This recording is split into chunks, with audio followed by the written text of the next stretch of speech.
Primeiro, antes de tudo, eu sou uma pessoa que luta, de fato, por um Brasil sem privilégios. Hoje eu sou diretora executiva do Instituto Milênio e a gente tem feito um projeto muito legal, a gente vai falar bastante sobre ele, que é exatamente de políticas públicas, trazendo voz para grandes especialistas sobre esse tema, para que a gente, de fato, passe a discutir isso como gente grande. E que o Brasil, de fato, que gasta muito, a gente gasta 40% do PIB, é isso que o governo gasta, ou seja, é isso que vem do nosso bolso, muito mais que isso, porque ainda tem dívida e todo o resto, mas a gente vê um serviço público de péssima qualidade. Então a gente precisa realmente mudar isso e é por isso que a gente precisa discutir essas políticas públicas. Então hoje essa é a minha maior causa. Como destravar o crescimento brasileiro? No Terraço Cast de número 318. A abertura que vocês ouviram é Marina Helena, convidada deste episódio especial, contando sobre a missão que a move atualmente.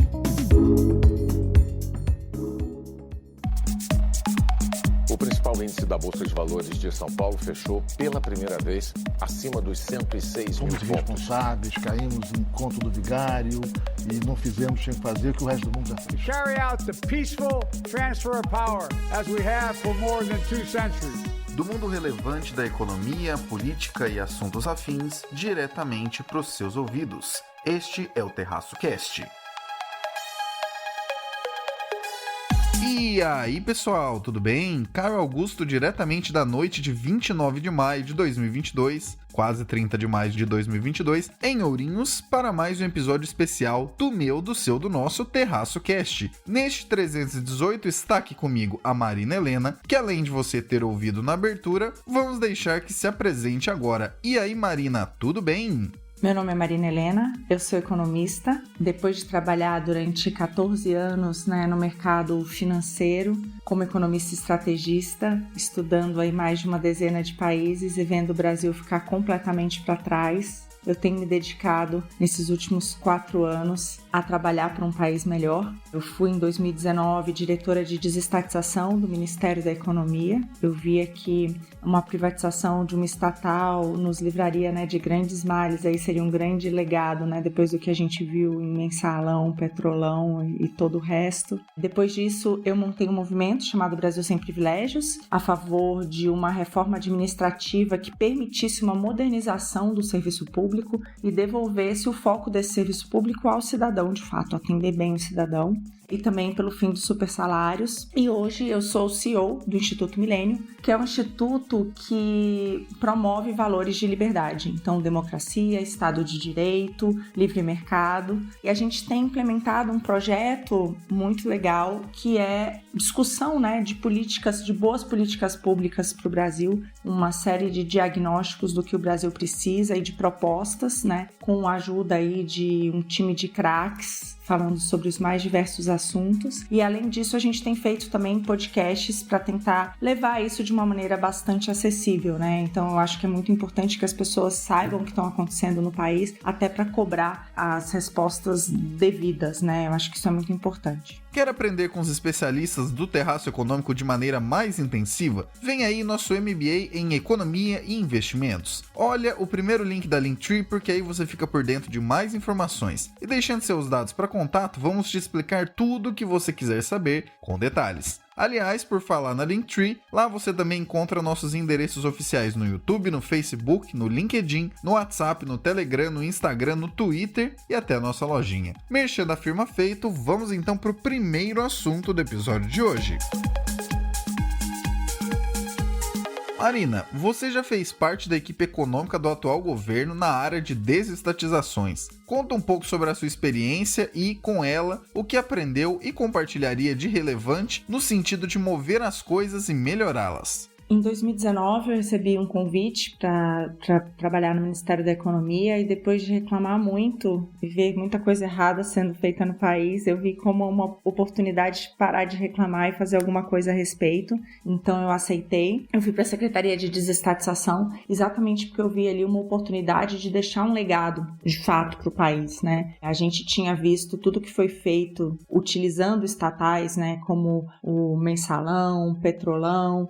Então, Então, de fato, uma privatização era um legado importante e o ano que eu passei lá só fez aumentar essa percepção. Eu diria que uma das pautas mais difíceis do Brasil, sem dúvida, é a privatização, e porque ali tem muito interesse envolvido, né? E é importante dizer também, logo que a gente chegou, a gente pegou todo o arcabouço de privatização e ele ainda era lá de 97, da época do Fernando Henrique, porque de lá até então, o que a gente tinha visto foi uma criação gigante de estatais, né? Então ali foi a última vez que o Brasil tinha ido nesse ímpeto, de fato, de diminuir, né, esse estado empresário. Então, e o que a gente viu foi que algumas empresas precisariam de alterações legislativas para serem privatizadas e outras poderiam, por exemplo, serem colocadas no processo de privatização por decreto. Mas entrar no processo de privatização não significa concluí-lo. E para concluir, praticamente todas precisariam de alguma alteração legal. Então, por exemplo, a Casa da Moeda precisaria quebrar o monopólio, a BGF precisaria transferir os seus fundos para alguma outra empresa, os portos precisariam de um marco regulatório, ou seja, no final das contas, tudo precisaria sim passar pelo Congresso e depois tem toda a questão do judiciário. Então, é muito complicado porque envolve ali muitos interesses, né? E precisa de realmente muita vontade do executivo, do legislativo e do judiciário. E as empresas estatais como um todo, elas têm muito poder, né? É só ver ali o número dos contratos que estão envolvidos, né? Então, tem um poder ali gigante. A gente está falando de um pernilzão e fica ali aquele bando de moscas ao redor, né? E muitos interesses, infelizmente, individuais ali atrás disso, né? Eu toquei um projeto importante ali de Eletrobras, um dos projetos que eu toquei, eu lembro das nossas discussões, assim, com parlamentares. Ninguém estava interessado em saber nada sobre o projeto, né? Eles estavam interessados em cargos em estatais e coisas assim, e a gente consegue entender o porquê. Tem, por exemplo, foi feito um estudo de um dos acionistas lá da Eletrobras, algum tempo atrás, mostrando que as perdas para nós, acionistas da empresa, população brasileira, foram da ordem de mais de 200 bilhões de reais em termos de corrupção, ineficiência. O BNDES atualizou há pouco esse estudo e chegou em números de mais de 300 bilhões. É uma coisa de louco. Um outro exemplo que eu gosto de dar é a Petrobras, gente. A Petrobras, aquele escândalo, acabou tendo um efeito gigante, não só na empresa, mas no Brasil como um todo, nos prêmios de risco brasileiros, né? Eles pegaram uma empresa antes lucrativa e através de tabelamento de preço e toda uma política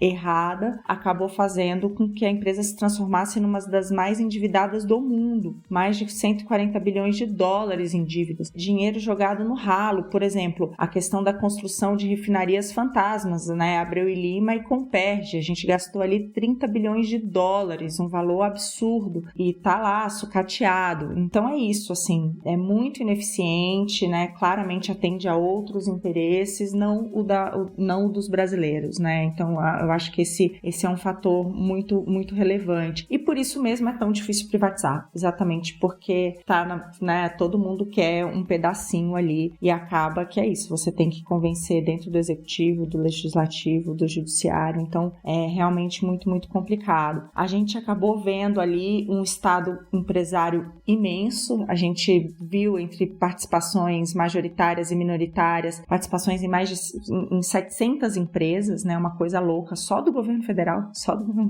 e eu acho que isso traz alguns problemas, né, além dessa questão da captura e de poder utilizar isso, né, de maneiras não republicanas, eu acho que tem a questão também da falta de foco, né, o Brasil, ele não tá provendo, o governo brasileiro não tá provendo o básico, né, educação, saúde, segurança, e aí vai se meter em gerenciar empresas, né, e a gente viu que, tudo bem, pode até ser que em alguma administração isso seja feito de maneira melhor, em outras piores, mas esse deveria ser o foco do Estado, né? Então, definitivamente não. Foi um ano que a gente conseguiu fazer, né, bastante coisa ali, colocamos 14 empresas no processo de desestatização, foi iniciado, teve uma venda em termos de ativos, não só de participação majoritárias, mas também minoritárias, de 150 bilhões de reais, mas eu acho que teve um outro ponto importante, que é pela primeira vez até então a gente estava criando cada vez mais estatais, então você virou essa chavinha, né, em começar a questionar se faz sentido aquela empresa ser estatal,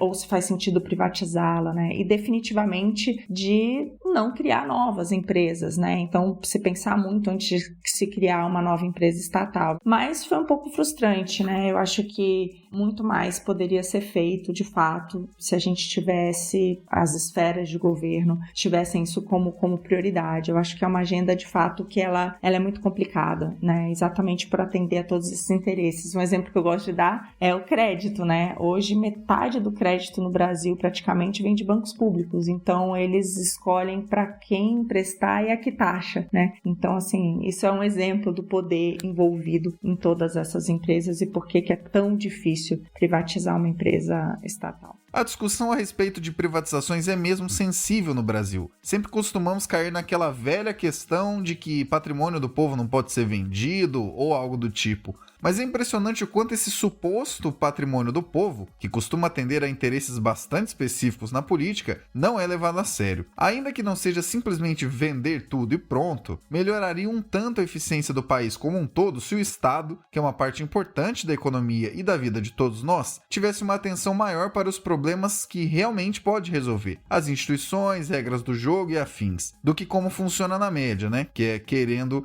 estar em todos os setores possíveis. Os desafios relacionados a essa mudança de chave que a Marina comentou são sempre complexos no Brasil, e a simples manutenção de não seguir com um ritmo alucinado de novas estatais, que tiram do rumo de focar nas regras do jogo e acabam acelerando a missão de querer estar em todos os setores, já parece ser uma missão e tanto. Vamos então para o segundo assunto do episódio de hoje.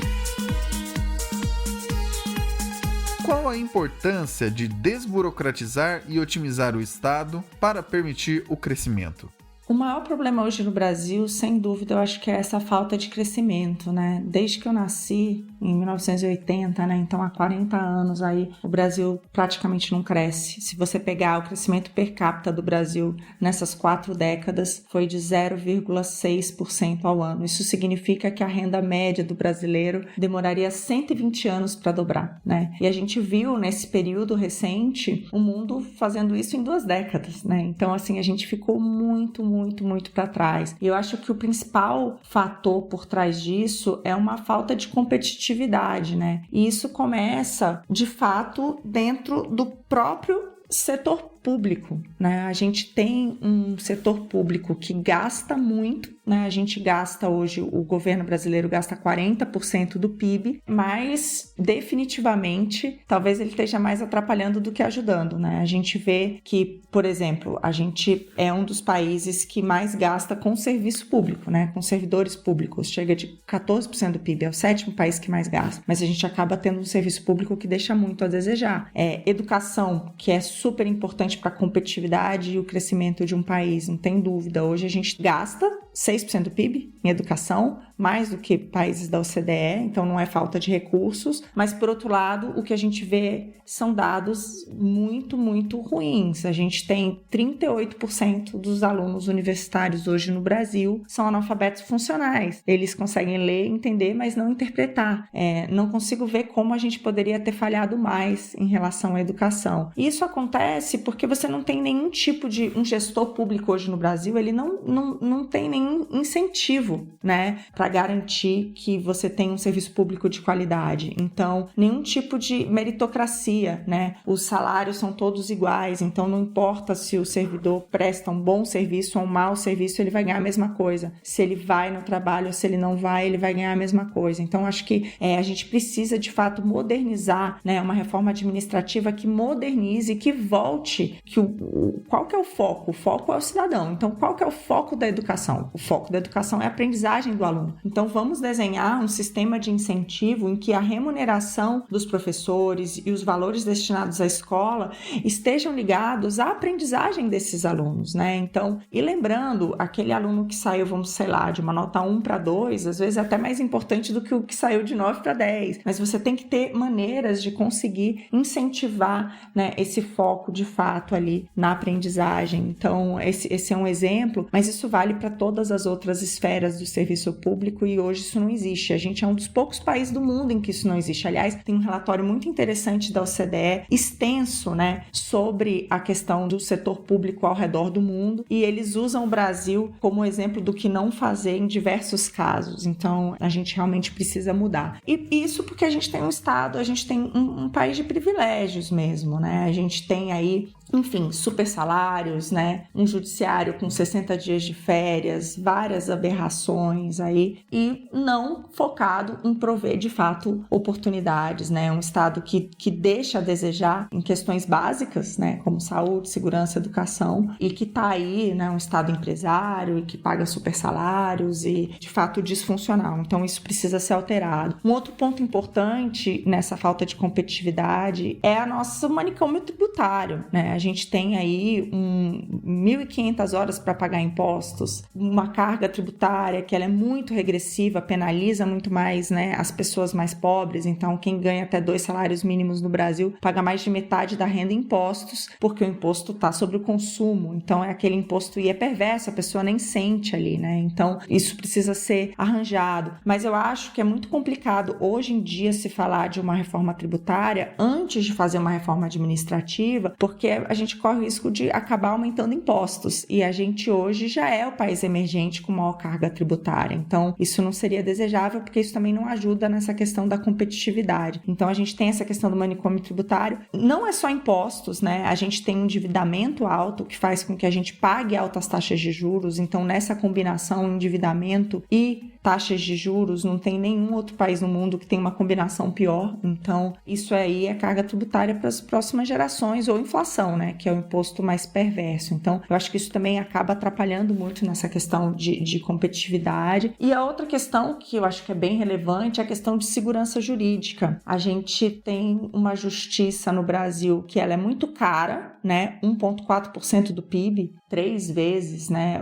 a média aí dos outros países, muito lenta. Um processo, por exemplo, um julgamento em primeira instância hoje no Brasil, um processo demora até 5 anos, né? Então é uma coisa louca, muito lenta. Então, cara, lenta e injusta, né? E eu acho que isso tem muito a ver com uma questão que o Brasil não respeita os precedentes, né? O judiciário brasileiro, ele não respeita precedentes. Isso vale para todas as esferas de governo, inclusive para o STF, né?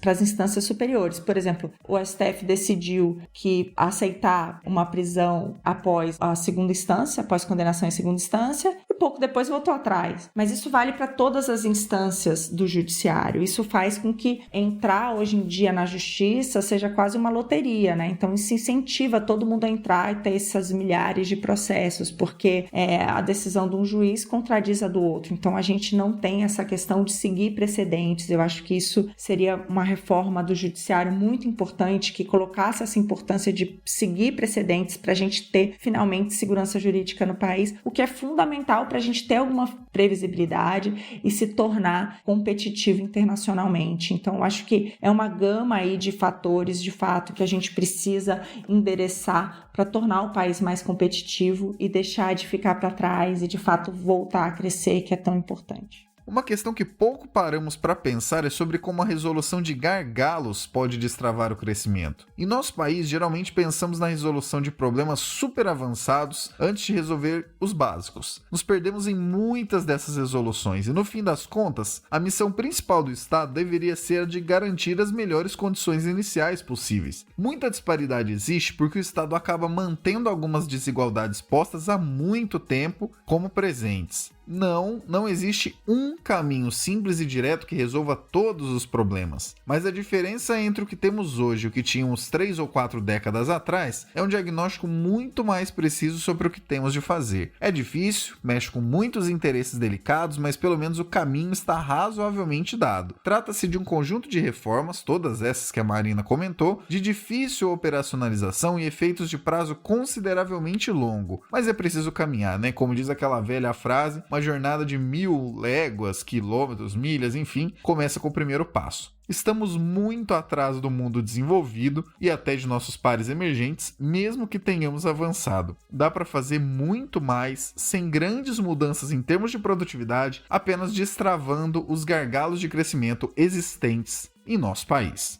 Vamos então para o terceiro e último assunto do episódio de hoje.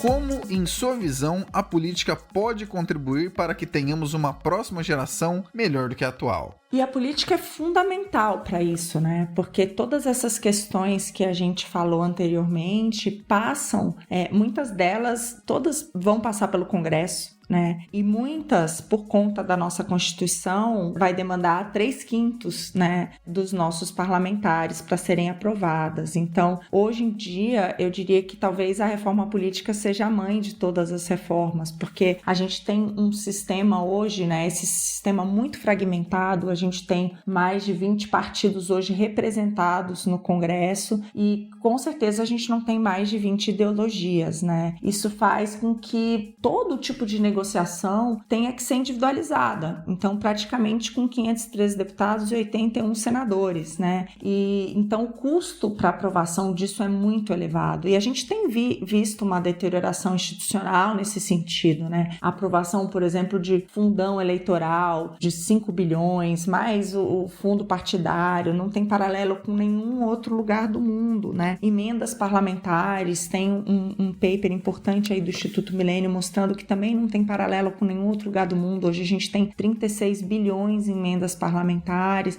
mais de 7 mil emendas aí por ano sendo aprovadas. Outros países, por exemplo, Estados Unidos, Portugal, esse número gira em torno de 280. Mas é difícil a gente entender como que isso é problemático institucionalmente, porque a verdade é que esses parlamentares, eles ficam com o bônus, né, de ir lá inaugurar um hospital, por exemplo, mas eles não ficam com o ônus, que, por exemplo, se o mais importante ali é a segurança, ele vai cobrar do executivo. Então, você tem todos esses instrumentos de fazer com que você tenha uma perpetuação dessas mesmas pessoas no poder, essa fragmentação que faz com que seja muito difícil colocar de pé projetos importantes para o Brasil, você conseguir consensos de projetos importantes para o Brasil, e tudo isso faz com que a gente acaba caindo num discurso muito populista, né, e muito ruim para o país. Então, eu diria que a política, ela é fundamental, né, e eu acho que hoje a gente tem um Congresso que é muito mais importante para os rumos que o país vai tomar, até do que regimes parlamentaristas, exatamente por tudo isso, né,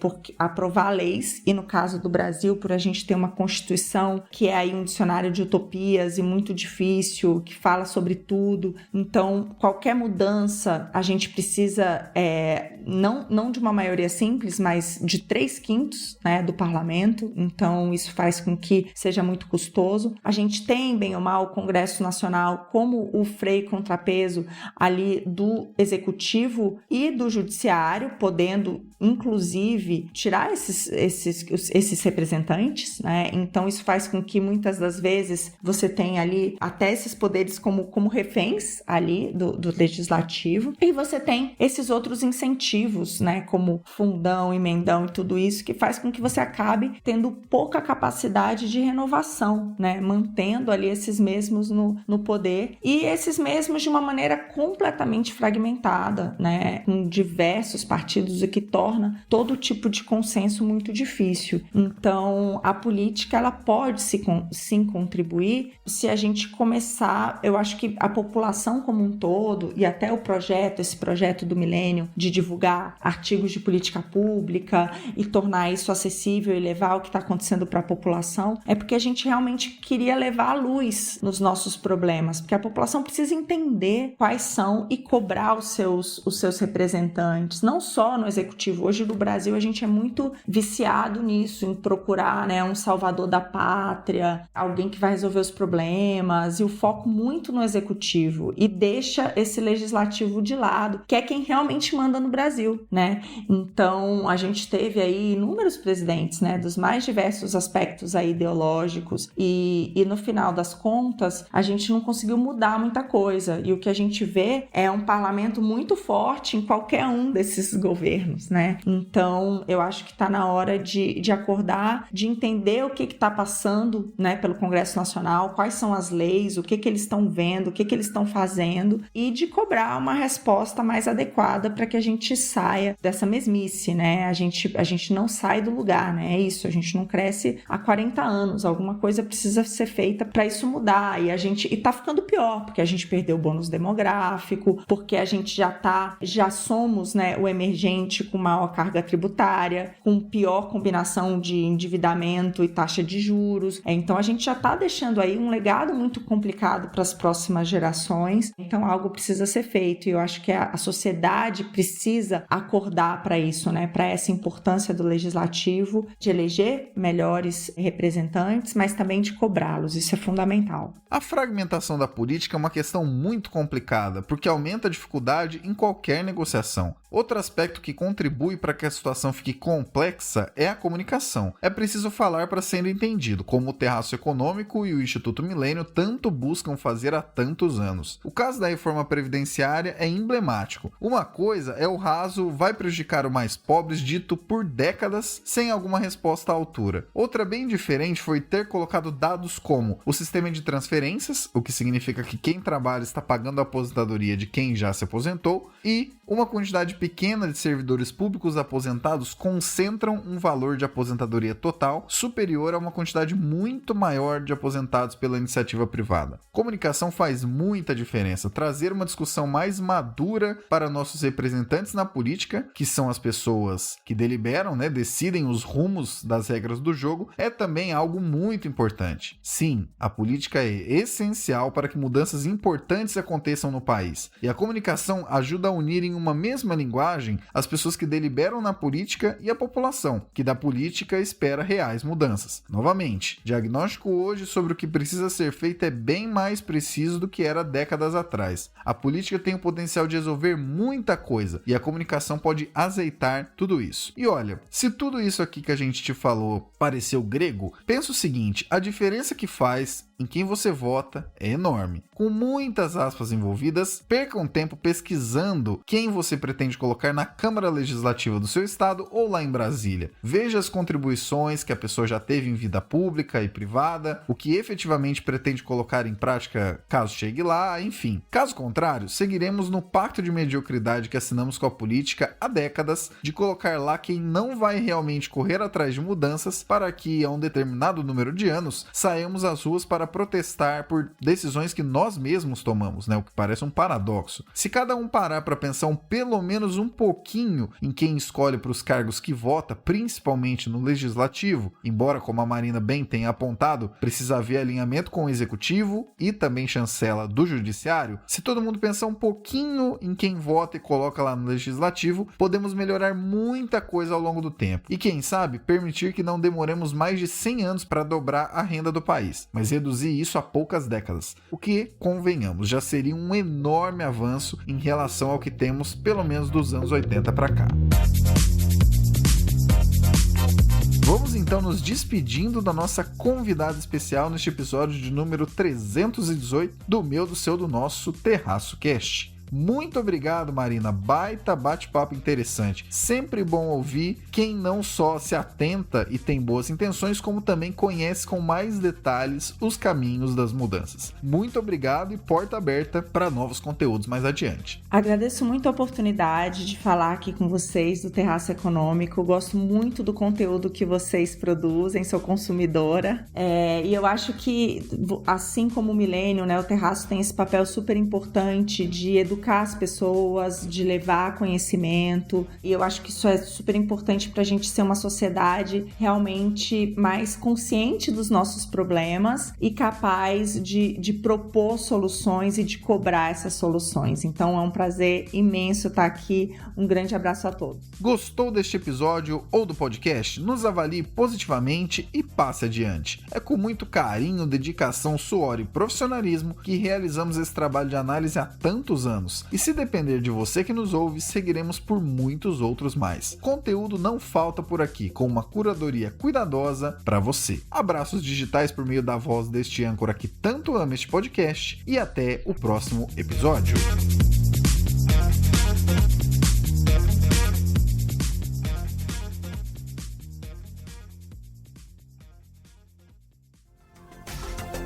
Este episódio foi editado por Atelas, soluções em áudio para podcasts.